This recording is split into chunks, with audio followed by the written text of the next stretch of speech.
Welcome back. This is Sketch the Journalist. This is part 2 of our interview with Gifted da Flamethrowa. We're here talking about his new album, Bulldoze City, which comes out when? September 20th. September 20th. And let's set the iTunes on fire. Yeah, we've had a lot of guys from our community, Christians who are doing hip-hop, really hitting pretty high on iTunes. They're killing it. They're killing it, man. I love it. Yeah. They're killing it. It's been good, and obviously they've gotten some buzz. One of the things I wanted to talk to you about was earlier this year, even last year, you started doing a Monsters Do Exist mixtape series, and involving a lot of DJs and actually making them really mixtape series. You had originally set out to do 12.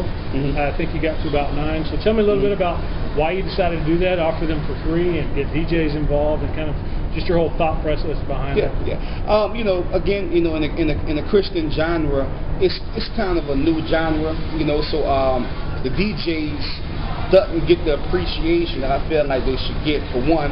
And then for two, I saw a lot of cats doing mixtapes that wasn't really mixtapes. It was just songs, you know. The whole key of having a mixtape is a DJ. How can you have a mixtape without a DJ? It doesn't make sense to me.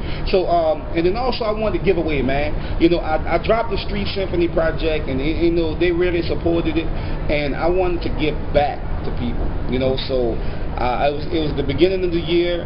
And man, I just set out to do 12 mixtapes. I wanted to do one per month, you know, but I ran into some snags as far as the graphics. Some DJs were dragging their feet. I won't say any names, but you know, and we did good. When I got down to the 9th mixtape, which is actually supposed to be done by DJ Lace, man, God bless him, God bless his family, man. You know, of course he died, so we couldn't get the record done. I still put it out, you know, with his name on the cover and everything, just to pay homage. But after that mixtape, that's when the deal came down the pipe.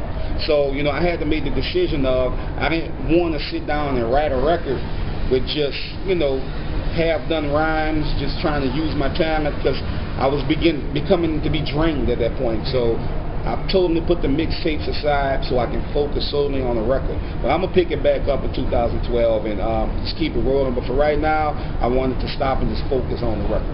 Yeah. You know.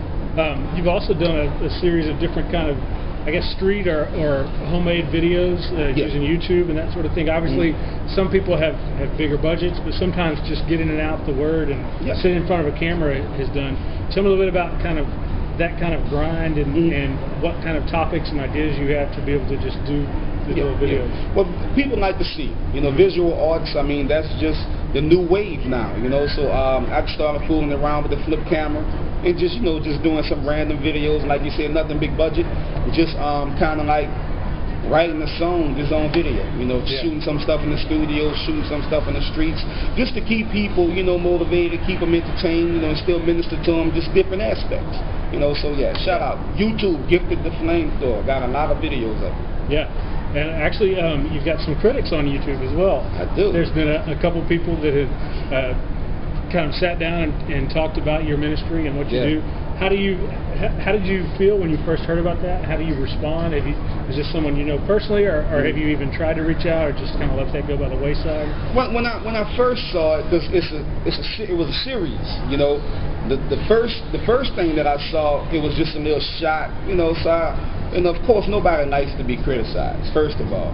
And then not only do people not like to be criticized, it makes it 10 times worse when the critique is just totally a lie. You know, so I felt it, you know, and especially when, you know, certain comments was made about my family. Of course I felt that.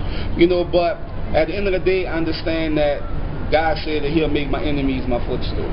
You know, and this is not voluntarily my enemy. This is just a guy that made the conscious choice to attack me. So I pray for him. You know, shout out to you, homie. I know you're watching it. Hey, man, that's what you feel like you got to do. Whatever floats your boat, my man. But, you know, I'm human. It affected me, you know what I'm saying? But that's when I have to get in my prayer closet, build myself back up, and get back out here. Because at the end of the day, if you're not doing nothing, ain't nobody got nothing to talk about. You know, by him taking time out of his life to go that far, that means that I'm doing something. And I know what I'm doing, so it is what it is, man. Yeah. One of the other videos you got out is a promotion for Bulldoze City, and it's even done with cartoons and Pastor Comics, who does kind of gospel hip-hop comic series. Tell me a bit about how you got involved with him and put that idea together? Was that something he approached you? You approached him to kind of put the story together? Well, man, I had the idea. You know, and I've always seen, you know, what Pastor Comics did on the South. I'm like, man, this is really cool, man. And the song is a really storyboard song. Yeah. So I had to do a video for it. And for me to do a video for it with real people, it would have to be a big budget video because there's so much entail. So I was like, okay, there has to be more of a creative way I can do this. So the idea of a cartoon came up. And I mean, one phone call. I reached out to him. Oh, Gifted, let's do it. Let's do it. Shout out to Pastor Comics, man. He took about 4 months. He did the drawing. We collaborated with a guy by the name of Raymond Rollins. He's in my church. He has a graphic company. And I hooked him and Pastor Comics up together.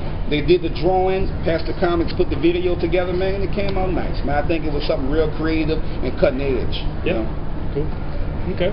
Well, we're going to take a break. When we come back, I'm going to ask Gifted a little bit about his background from being in New Orleans, some of the travels he's done in different ministry settings, so you'll get a little bit of insight into that as well.